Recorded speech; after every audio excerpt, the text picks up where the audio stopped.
அனைவருக்கும் வணக்கம். 10ஆம் வகுப்பு கணிதத்தில் வந்து இன்னைக்கு பயிற்சி 3.9 111வது பக்கம் இருக்கு. ஸோ வந்து 2 சம் கொடுத்துருக்காங்க. ஒரு டிவிஷன் கீழேயும் ஒரு 4 சம் கொடுத்துருக்காங்க. ஸோ ஃபர்ஸ்ட் சம் என்ன பேட்டர்ன் அப்படின்னா மூலங்களோட கூடுதல் பெருக்கல் பலன் கொடுத்துட்டாங்க. நம்ம வந்து ஈக்குவேஷன் வந்து ஃபார்ம் பண்ண சொல்லிருக்காங்க. செகண்ட்ல வந்து ஈக்குவேஷன் கொடுத்துட்டாங்க. அதோட மூலங்களின் கூடுதல் பெருக்கல் வந்து எடுக்க சொல்லிருக்காங்க. ஸோ ஃபர்ஸ்ட் இருபடி சமன்பாடு அப்படின்னா என்னன்னு தெரிஞ்சுட்டு வந்துடலாம். ஸோ இருபடி சமன்பாடு அப்படிங்கிறது ax² + bx + c = 0 அப்படின்னு இருந்துச்சு அப்படின்னா இது வந்து இருபடி சமன்பாடு குவாட்ராட்டிக் ஈக்குவேஷன் சொல்லுவாங்க. அதாவது 2 படி இருக்கும், ஸ்கொயர் அப்படின்னு இருக்கும், கியூப் இருந்தால் மும்மடி அப்படின்னு சொல்லுவோம். ஸோ இதை வந்து நீங்க 108வது பக்கத்துல இருந்து இருக்கும் இல்லையா? ஸோ நீங்க படிச்சு பார்த்தீங்கன்னா ஒரு டீடைலாக புரிஞ்சுக்கலாம். சிம்பிளா மட்டும் என்ன அப்படிங்கிறது நம்ம பார்த்து போயிடலாம்.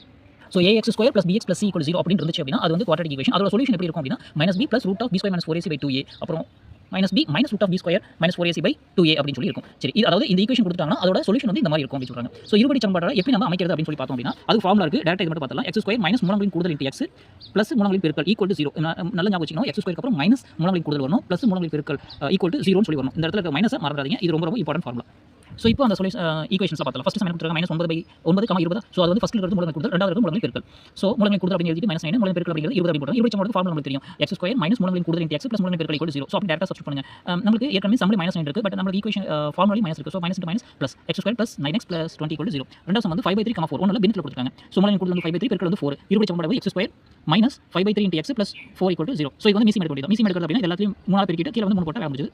அந்த 3 வந்து ரைட் சைடு போடும்போது 0 வருது. 0 × 3 வரும் இல்லையா? ஸோ அப்போ அவ்வளவுதான். So 3x² - 5x + 12 = 0. அடுத்தது மூணாவது சம் -3/2, 1 -1. ஸோ அதாவது பின்னத்துல வித் மைனஸ் கொடுத்துருக்காங்க. மூலங்களின் கூடுதல் வந்து -3/2, மூலங்களின் பெருக்கல் வந்து -1. இருபடி சமன்பாடு x² - -3/2 × x - 1 = 0. ஸோ இது அப்படியே டேரக்டா இருக்கும். -× +, 3/2 × x - 1 = 0. ஸோ மீசியம் எடுத்தோம் அப்படின்னா ரெண்டால எல்லாத்தையும் பெருக்கிட்டு / 2 வரும். ஸோ அது வந்து ரைட் சைடு கொண்டு போனா 0 ஆயிரும். ஸோ அப்போ நமக்கு என்ன கிடைக்கும்? 2x² + 3x - 1 = 0. ஸோ அடுத்தது -2 - a² a + 5² அப்படின்னு கொடுத்துருக்காங்க. ஸோ மூலங்களின் கூடுதல் இது என்ன கொடுத்துருக்காங்க கொஞ்சம் கன்ஃபியூஸ் பண்ற மாதிரி டேர்ம்ஸ் கொடுத்துருக்காங்க. அவ்வளவுதான். அதுல என்ன இருக்கோ அப்படியே தூக்கி எழுதுங்க. ரைட்டா? ஸோ -2 - a² பெருக்கல் வந்து a + 5/5². ஸோ இப்படி சமன்பாடு என்ன வரும்?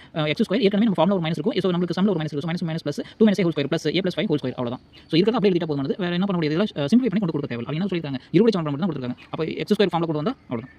ஸோ செகண்ட் வந்து first division x² + 3x - 28 = 0. So இது நமக்கு தெரியும் ax². ஸோ நமக்கு ஃபார்ம் தெரியும் ax² + bx + c = 0. ஸோ கூடுதல் அப்படின்னா -b/a, பெருக்கல் அப்படின்னா c/a அவ்வளவுதான். ஸோ நமக்கு என்ன கொடுத்துருக்காங்க? கூடுதல் வந்து -b/a, அப்போ -3/1. ஓகேவா? -3/1 = -3 தான். ஸோ பெருக்கல் வந்து c/a அப்படிங்கிறது ஃபார்முலா. ஸோ 28/1 -28 அவ்வளவுதான். ஸோ ஆன்சர் வந்து -3 -28. ஸோ நெக்ஸ்ட் வந்து x² + 3x + 0 = 0. ஸோ இதில் a-ங்கிறது 1, b-ங்கிறது 3, c-ங்கிறது கிடையாது. ஸோ கூடுதல் வந்து -b/a.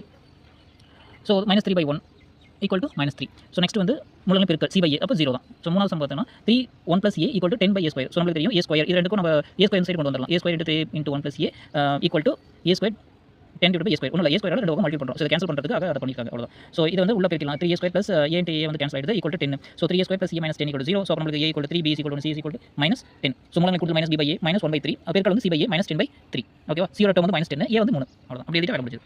ஸோ அடுத்து 4வது சம் 3y² - y - 4 = 0. ஸோ இதோட வேல்யூஸ் பார்த்தோம்னா டேரக்டா எழுதிடலாம். a = 3, b = -1, c = -4. கூடுதல் அப்படி -b/a, -1/3. ஸோ -b/a தானே. ஸோ நம்ம சம்லி ஒரு -1 இருக்கு. ஸோ அதனால 1/3. ஸோ பெருக்கல் வந்து c/a, -4/3 = -4/3 தான். ஸோ நான் இங்கே சும்மா எழுதிருக்கேன். இது ஈக்குவல் வரணுங்கிறதுக்காக அவ்வளோதான். ஸோ இதோட பயிற்சி 3.9 முடிஞ்சது. எல்லாமே ரொம்ப சிம்பிளான சாப்டர் தான். ஸோ கொஞ்சம் கவனமா இருக்கணும். மைனஸ் ப்ளஸ் மாற்றி கொடுப்பாங்க, பின்னத்தை கொடுப்பாங்க, மீசி எடுக்கிற மாதிரி இருக்கும். அது ஈக்குவேஷன் ஃபார்முலா வந்து நல்லா ஞாபகம் வச்சுக்கணும். இவ்வளோ தான் இதில் இருக்கக்கூடிய விஷயம். வேறு எதுவும் கிடையாது. Okay, thank you.